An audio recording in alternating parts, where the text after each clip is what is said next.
A deadline in this sector for voluntary presentation at the experimental center is 6 o'clock. You're supposed to be an artist. Use your imagination. Oh, thanks a lot. I'm all out. What's happening, everybody? Shelton J, Think About It Radio. Got another great show for you guys tonight. I want to introduce you guys to Mr. Jamel EK Thomas with Farmers Insurance, owner, agent, and just such a passion in the community for sharing knowledge of the insurance and the importance of it all for everyone. I want to thank you for your time, my brother. How are you doing? Doing real good, always. Blessed, better than I deserve, man.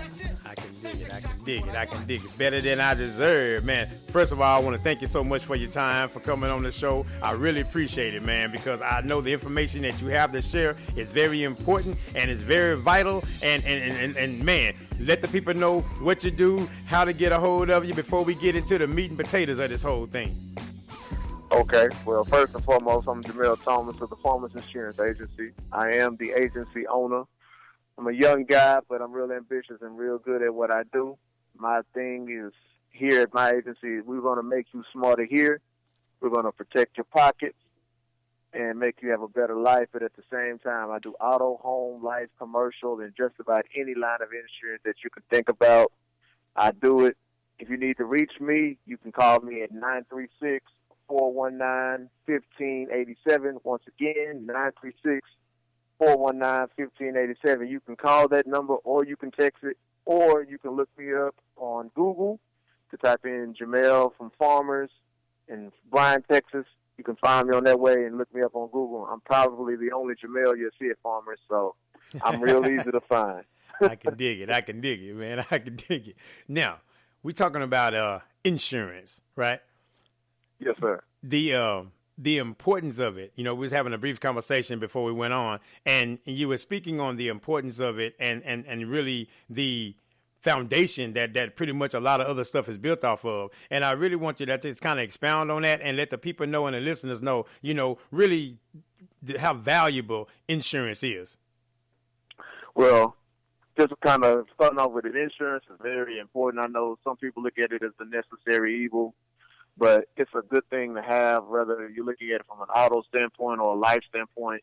The ultimate thing about insurance is understanding and knowing what you have at the end of the day, because nothing is worse, and I'm sure you can speak to this as well, that if you get in a situation and you think that you have something and you don't have it, whether that be towed or whether that be rental or something that will protect you against an uninsured person that hits your car. Or in some situations where if somebody dies and you're thinking they got a life policy and they don't, I'm that guy that comes in and deals with that. So I'm not necessarily protecting you from what might happen. I'm protecting you from what will happen. And that's how you got to look at it and just necessarily be educated on the process. Yeah. Now education. How is it easy when you represent your product, you know, to people and everything? Is it easy for them to receive it, or do you get resistance sometimes because, as you said, the necessary evil part? Mm-hmm. I would say it depends upon the agent that they deal with, but a lot of my clients that I deal with, it's a very pleasant experience because I'm not an insurance salesman. I'm an insurance consultant. So I'm going to make the whole process real simple. I'm going to put it where the ghost can get it and break it down into a language where you can really understand what's going on. I like that. So looking at it from the standpoint of how does it work, I mean, I ask basic questions like, what is insurance to you? What do you know about insurance? And what do you expect your insurance to do for you? So those are the three questions that I ask. And basically, I get my pen and my paper out, and we just decide, hey, what are some things that you got going on? Like, what kind of debt do you owe? What kind of car do you drive? What kind of coverage do you have? How much travel do you do? So basically, I try to make your policy a tailor-made suit or dress, because what you may need and what I may need are two different things, because everybody has different needs and how they objectify and how they deal with certain things. Very true. Very true. So it's not a one-size-fits-all type policy, because you see a lot of that. Mm-hmm. Never. It's never one-size-fits-all. Everybody has, and if anyone's trying to tell you that, I would that's a red flag there because everybody has a different individual need because everybody is not in the same situation. Mm-hmm. Very true. Very true. I like that though, man. That you guys kind of tailor made it to people because it keeps it flexible and it keeps it also interesting because you don't have to go out and have the same conversation all the time. You can have a variety of conversations because it's tailor made to the individual. So you get to hear a lot of stories and hear a lot of experiences. And then as you coming in having solutions, I know there has to be a good feeling to you. Oh yeah, it's always good to be solution driven and then dealing with crisis management. One thing that I like to do that I offer to my customers in particular, I don't insure you for 6 months. I insure you for an entire year. That way you can enjoy the entire process. That way you don't have to be trying to shop around or talk to me real briefly in 4 or 5 months. Basically, if I insured you today in June, you wouldn't have to worry about having another conversation or doing a renewal with insurance until next June. By doing it that way, this is how I'm going to make you smarter here and protect your pockets. Everybody's income should be going up every year. So the main goal of what you want to do with insurance is keep your cost of living in influx or on the same pace. You want to keep insurance and the cost of living on the same pace. Mm-hmm. That's what you ultimately want to do. You don't want your insurance to exceed your living costs. So by doing it for a year, guess what? You're going to know what you're going to be paying every month for an entire year. And guess what? Now your budget is going up. So you can already be planning ahead. You're 4 or 5 steps ahead of the curve. Makes a lot of sense. Chess when others are playing checkers, right? Yes, sir.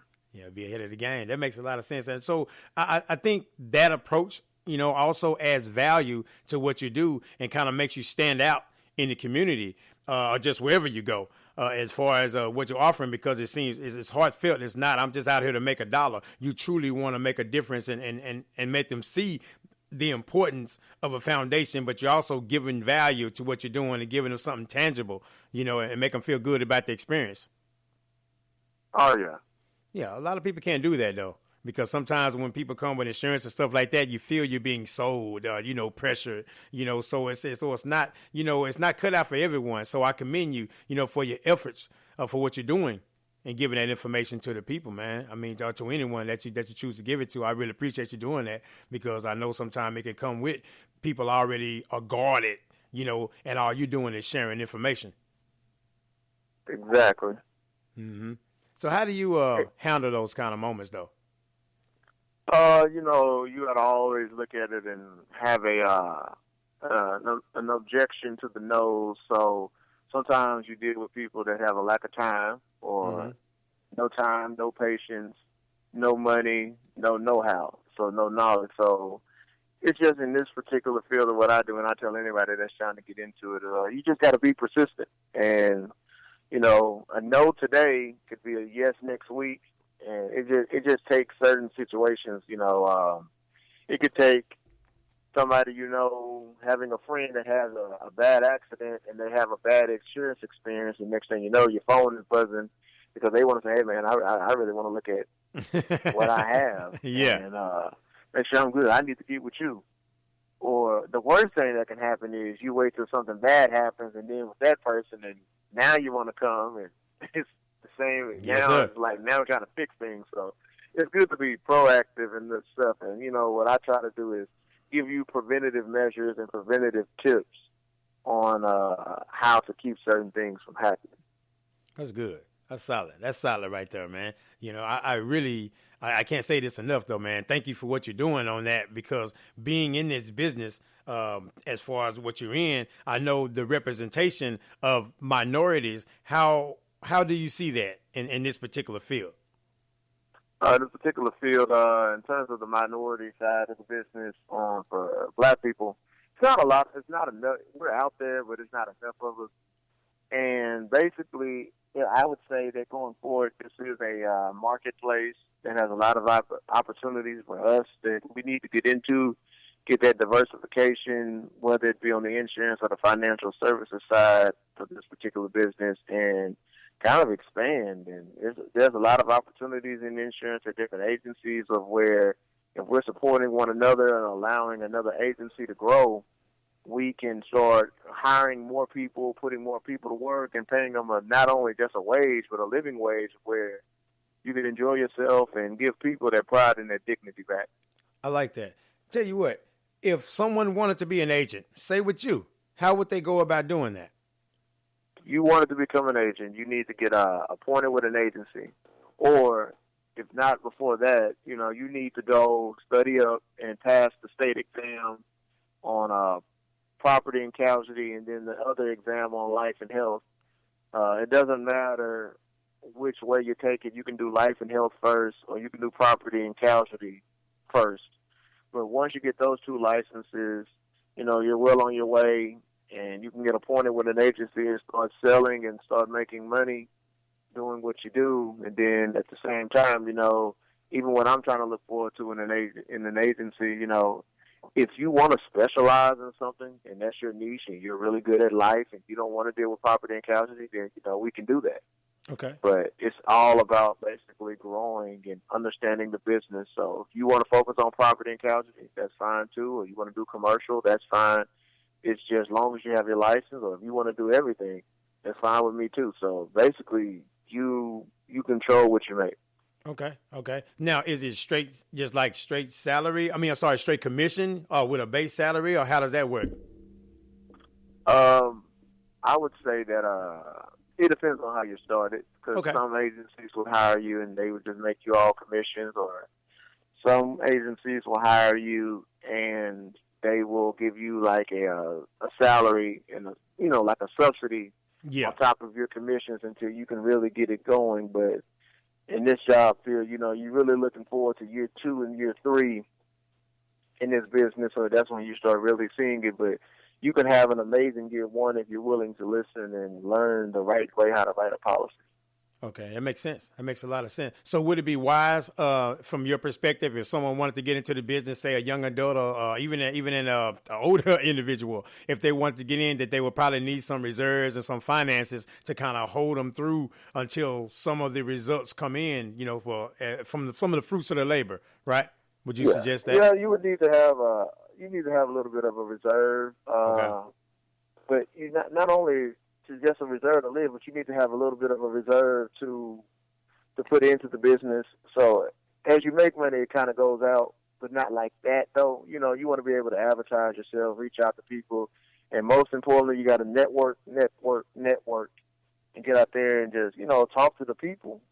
So some people, put some money into your website, or put some money into some marketers, or just do different things like that, or whatever it takes to grow your business. So you can jump on Think About It Radio too. Can you dig it?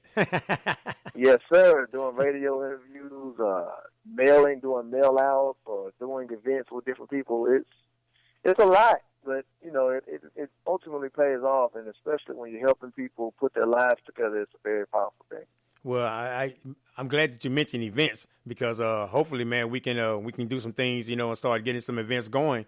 Because I'm in Houston, so we can try to get some things going as well, because you realize that there is such a void of people willing to share their information to a level to where everybody walks away with an understanding of what that information is. A lot of times, people have access to information, but they don't have the understanding of what that information is. And so it's important to have people, like you on the forefront that's willing to just break it down to the, lowest common denominator. This is what we're doing, and this is why. Hey, do you know what you're signing? Do you know what you have? You want them to be an informed consumer, and that's the best consumer to have, is an informed consumer. Oh, yeah, an informed consumer is like to inform other people, and then when they do that, because the best thing that you can do for me or any agent, is always tell somebody about the service that you receive and what the person does for you, because the people that you know are not the same people that I know, and you have different influence over different people. So the thing about that is, it's just like you said, educating the people on the process, and now you're informed. So the goal is, like I said, with Smarter Here, now you know your policy just as well as I know your policy. Mm-hmm. And then you could tell other people what they have. Because like I said, there's